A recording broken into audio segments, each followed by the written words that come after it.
What's up, everyone? I'm Tamara. Welcome to my YouTube channel. So today I'm still on my quest to understand what complex PTSD really is as compared to borderline personality disorder. It's something that has frustrated me for a long time, and now I think I'm really cracking the code, but I'm doing it in my own way. So check out my previous video, and here are just a few more things that I figured out. So first, let's talk about paranoia. I think you're going to see this more often in someone with borderline personality disorder than someone with Cptsd.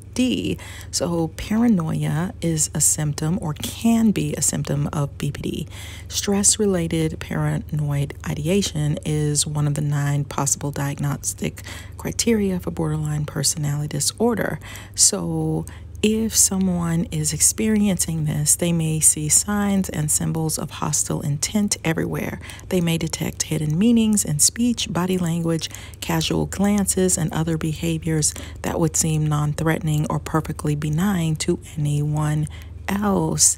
Can you imagine having to deal with this? But I have definitely seen this trait in people with BPD, where they are suspicious. And what does that lead them to do?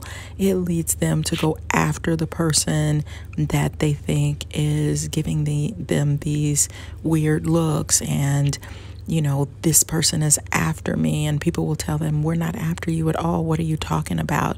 They can really destroy their families with this type of thinking, accusing people of doing things or having bad intentions, and it just doesn't make any sense to anyone else. But the borderline is trying to protect themselves because they have gone through some trauma. It's really a defense mechanism to keep themselves safe. You're probably not going to see this so often in Cptsd. I just don't think so. They usually think clearer than this about people. Now, that doesn't mean that they don't react badly to slights. You know, you said this is what you meant type things. But as far as creating lots of scenarios where somebody is after them, they generally don't do that. So to me, that is a difference between those two disorders. Let's talk about boundaries as it relates to these two. So with borderlines, people have a tendency to want to create boundaries with them because they feel like the borderline is overstepping their bounds. They're getting too close. They're being too clingy. They need some space. But people who suffer from borderline personality disorder see that setting of boundaries as a form of rejection. So it makes them feel bad about themselves. It makes them believe that if you love them, then you'll put up with all of their behaviors, and they want you to prove your love and loyalty. They always test that boundary because what they're afraid of happening often happens. So they want unconditional acceptance, but they cross boundaries. So it causes BPDs to need constant reassurance from others that they are loved. So even though they may not want you to set boundaries, you still need to stick with certain things. You have to protect your own personal space and sanity in order for the relationship to work. I don't see people with Cptsd there being a need for you to set boundaries. I'm not saying that never happens. Well, actually, if you're really close to them, like you're in their family and they're really comfortable with you, you may have to set some boundaries because they can have a little bit of abandonment triggers as well, where they start to act out if you're leaving or you have to go home, that kind of thing. So they will also push some boundaries, but with a lot of the people that they deal with, they don't attach so fast in the same way that BPDs do. You know, they will feel connected, they will validate. It's a lot of people probably won't even see any type of disorder within them where they would need to put up boundaries unless, like I said, you're super, super, super close to them. Can people with Cptsd and borderline personality disorder, can they deal with memory issues? Absolutely. You're going to see this a lot more, my guess would be, with BPDs because they're dealing with abandonment issues. There are also scenarios in which they are doing things and then they can no longer recall those things. People will say that they're lying, but that could be also a partially for disassociation as well. But they just all of a sudden have no memory, and the person's like, you did this, you said this. But if you are going through that much distress in your life, you're going to block out things as well if it means that somebody's going to abandon you. You can't handle that type of stress. So it doesn't shock me that borderlines can have some memory issues when it comes to you said this or you did that. I don't think that they're lying. I think they have disassociated. I think they have put it out of their minds, or they're just not connecting to it because they want to be safe and it's scary to them, right? But aside from that, just regular memory loss, yes. I remember working with a lady who I think had both of these disorders, because you can have both.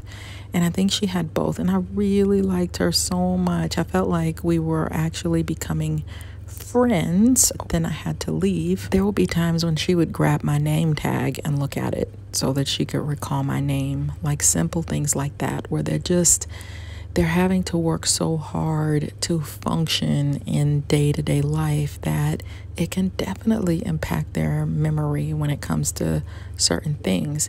I think people with Cptsd can have phenomenal memories, like they can remember everything, recall everything.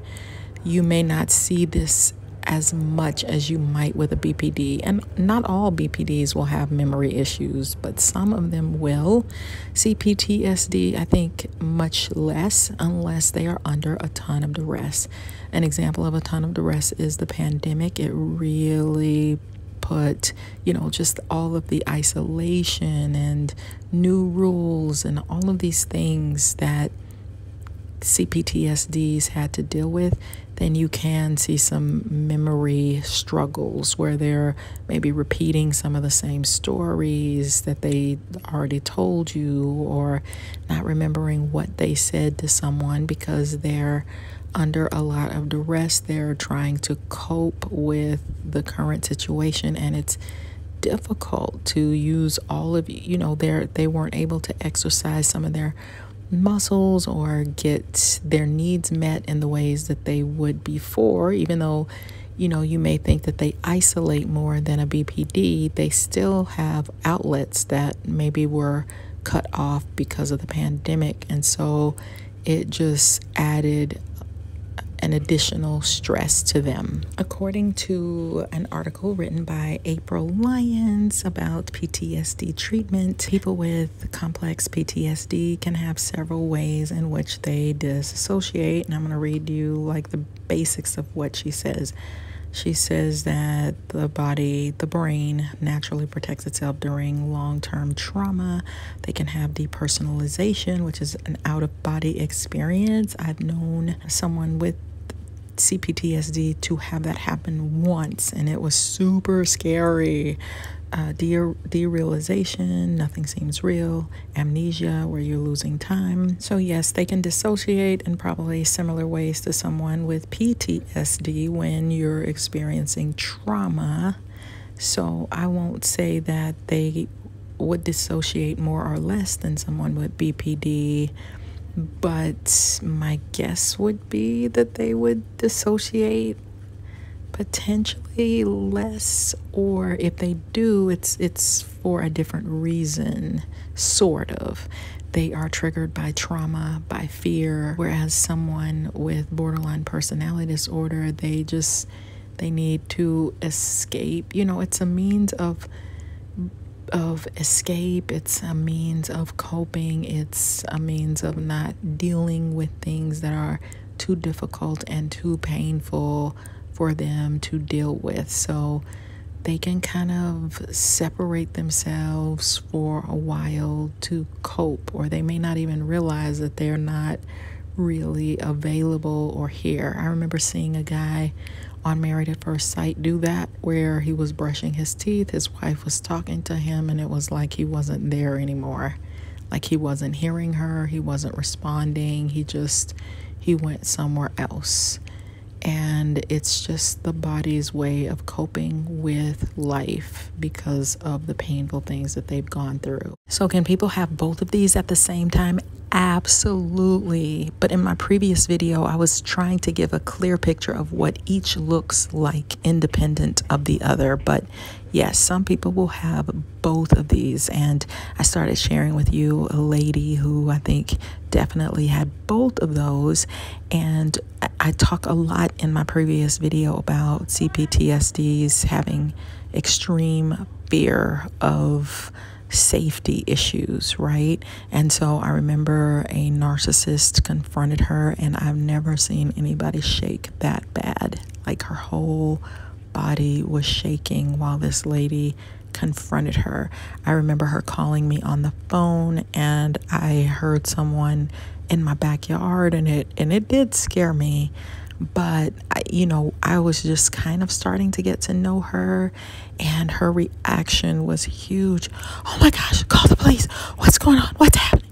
And then I realized, oh, the exterminator said they were coming today. So I looked in the backyard. It was the exterminators. So, turned out to be not a big deal, but her reaction was just so panicky and understandably so, over the top, but to not know me that well, or to kind of not know what's going on, her reaction was like 1,000. Like she totally freaked out.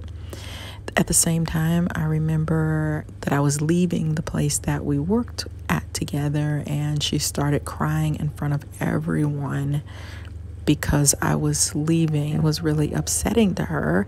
That's where the borderline, I think, comes in, because you're leaving. So that's extremely painful and scary for them when they feel bonded and close to you. So she had a pretty big reaction to that. I remember the pandemic had just started, and she was already like, can you come to my house? Can you come over? We can take walks together, coming up with ideas and I was like, not comfortable, because we had been in the pandemic for maybe 3 months and nobody knew what the heck was going on. But she was really insistent because there was the abandonment issue happening. So with her particular situation, her father had been in foster care and adopted, and so there was probably some genetic links to potential, borderlines, because he hadn't bonded with his biological parents, and he had a lot of issues, and the brother was having issues, and so it's really sad,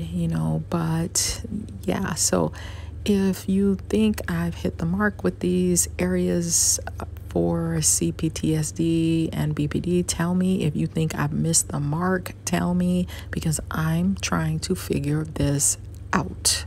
So if you know more than me, then I'm gonna listen to whatever you have to say. All right, you guys, check out my book, The Workplace NaRCISSiST by Tamara Zyon. It's on Amazon. I worked my way through understanding narcissism through that book, so you'll definitely want to check that out. And thank you for watching. Share my videos and remember to like it, and I'll see you guys on the next video. Bye.